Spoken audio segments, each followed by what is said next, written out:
Hello ladies and gentlemen, and welcome to my channel. In this video, I'm going to show you how I would paint a Crypt Ghoul from the Flesh Eater Quartz range. We're going to use a variety of techniques to achieve a good looking ghoul, who looks nice on his own, and great as part of a horde. Without further ado, let's get to it.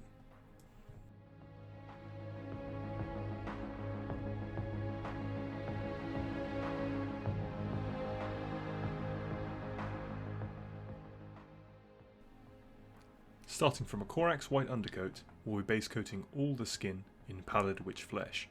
You can be quite messy at this stage, so you can really just slap it on. This will likely take a couple of layers to build up a solid colour on your ghoul.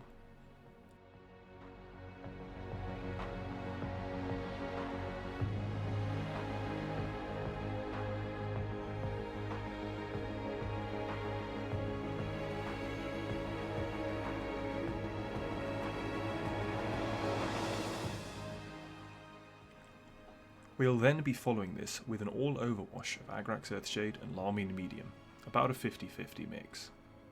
Not much to say here, but just keep an eye on it to make sure it's not pooling too much whilst drying, as this can end up ruining the effect we're going for.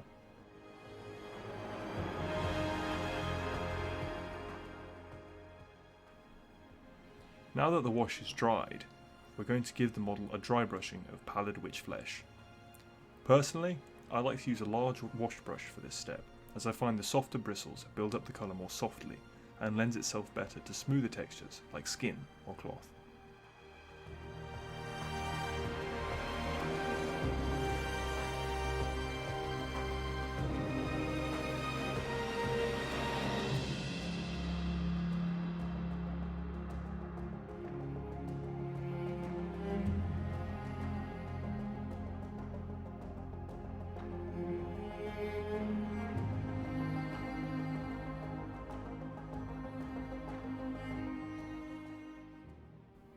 Another dry brush following the same method, but this time using a 50-50 mix of pallid wych flesh and white scar.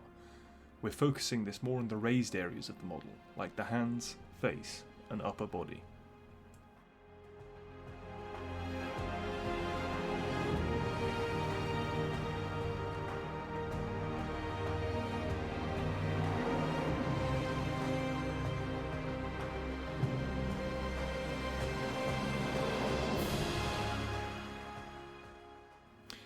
These next steps are to build up that bruised, bloodied look any self-respecting servant of the court should have. Using a wash of about 3 parts lahmian medium to 1 part carroburg crimson, we'll be building up thin layers of colour on the hands, face, spine and scars on the model.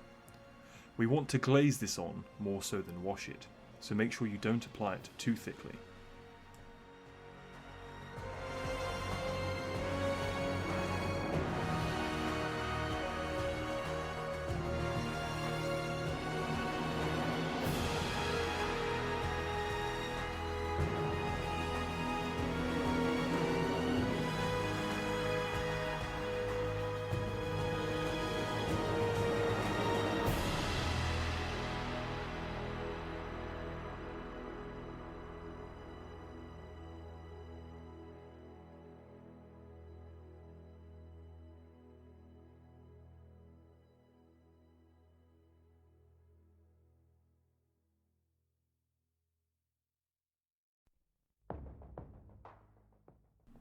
After the first layer of carroburg is completely dry, we're doing the same again, this time covering less of the area we layered before, so further down the wrists, deeper into the recesses and closer to the spine.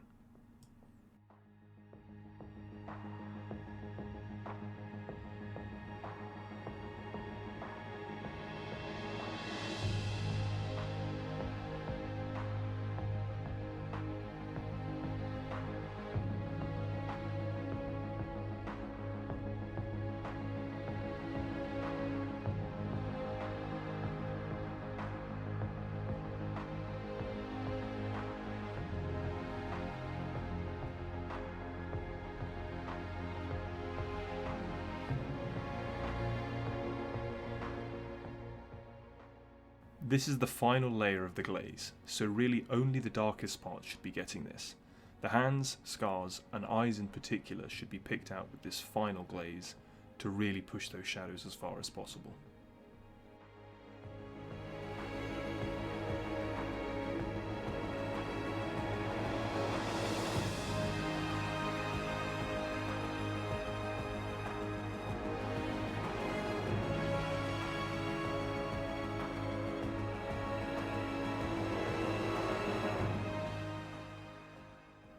We're now done with Carroburg Crimson, but moving on to Druchii Violet.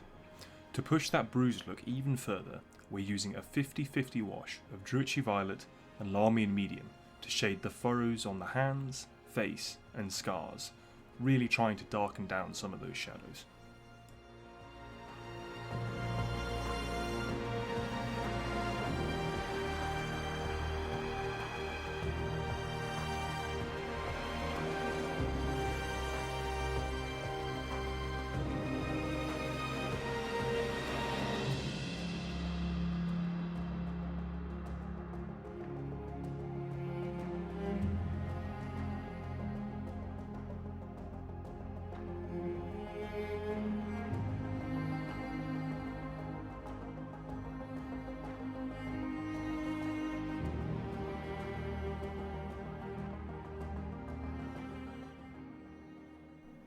Now that we've done some of the shading and darker areas of the skin, we're going to want to raise in some highlights.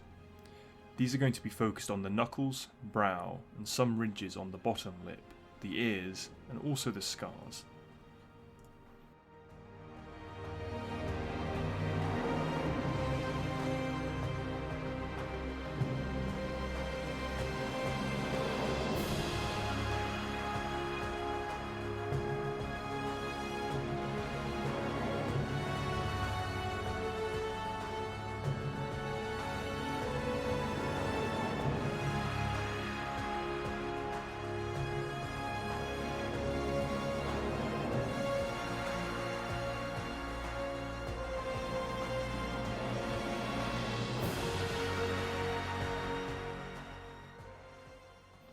We're going to be adding in one final highlight using white scar. In the similar places as before, we're going to be even more selective in where we put this, on only the most extreme edges and focal points, like the knuckles, the tip of the nose, and the scarring.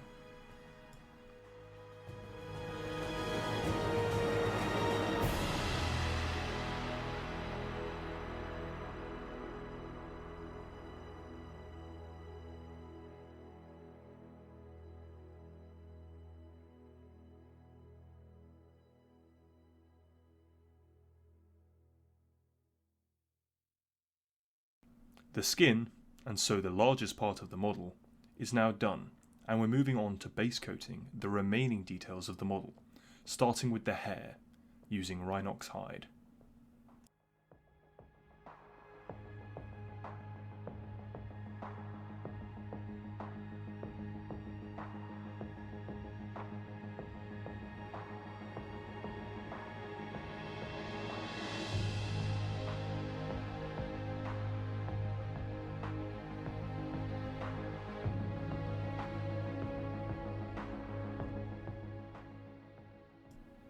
After the hair has a solid colour, we're going to be using zandri dust and picking out all the bone, teeth, and any rope on the model.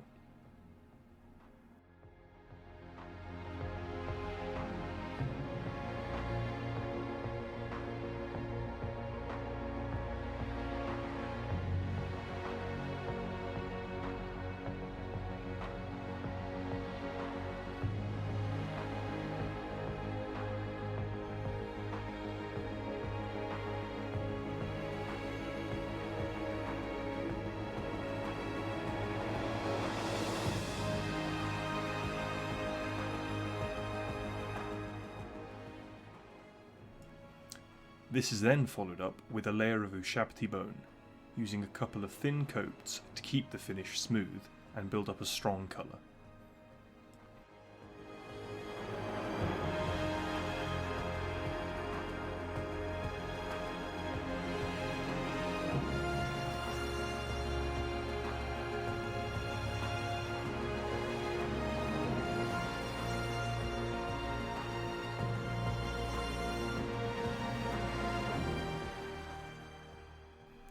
Finally, we're going to base coat any metal on the model using leadbelcher.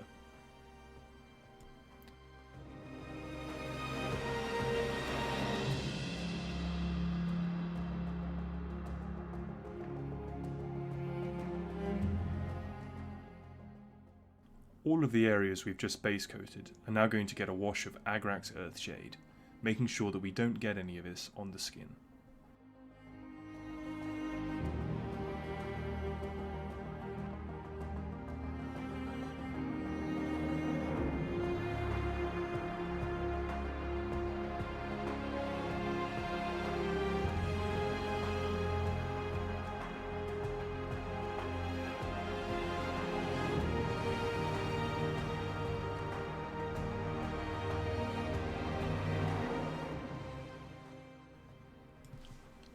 Using ushabti bone, we're going to go back to the bone and teeth, focusing on the raised areas, leaving some of the previous colour showing behind.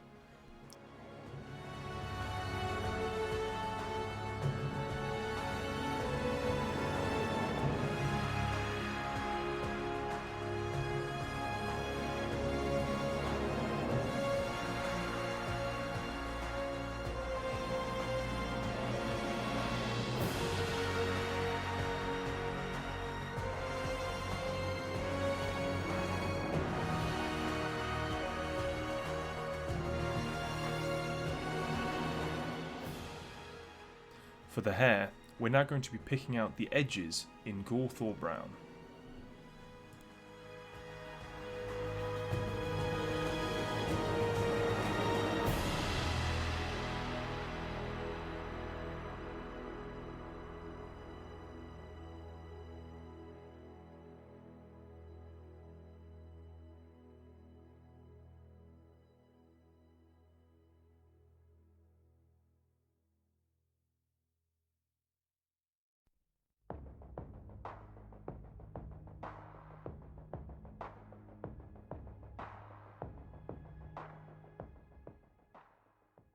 This is then followed by a further highlight of baneblade brown, even further up the strands of hair.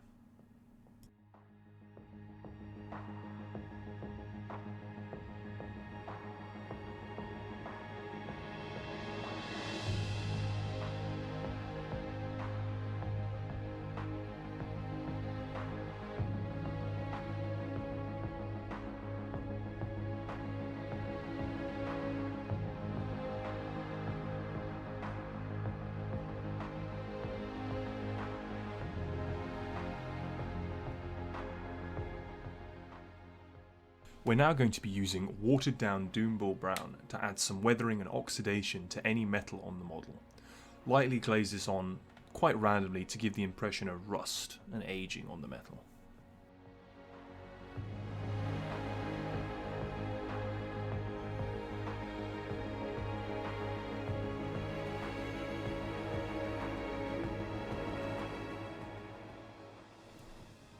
Now, we're going to add some chipping and scratches to that same metal using ironbreaker, drawing thin lines over its surface.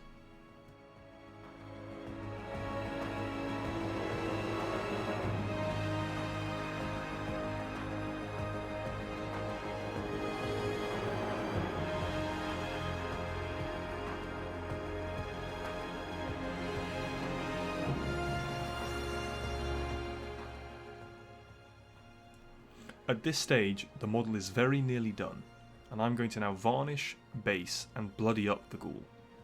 If you are interested in how I do this myself, please leave a comment below, and if there's enough interest in it, I can do a video on how I base and bloody up my flesh eater cords.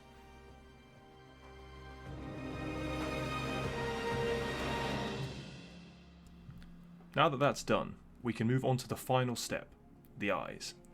The reason I do this last is as the blood stage is quite messy, it can end up in the eyes and ruin them, so I find it best to do them afterwards.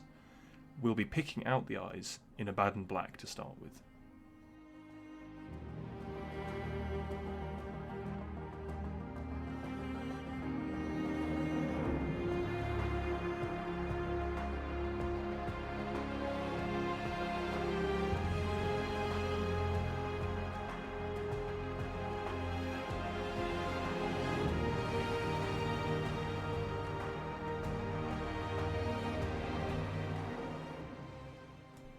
Finally, we highlight the eyes with white scar, giving the ghoul something of a manic, crazed look, as is appropriate for a serf of the courts.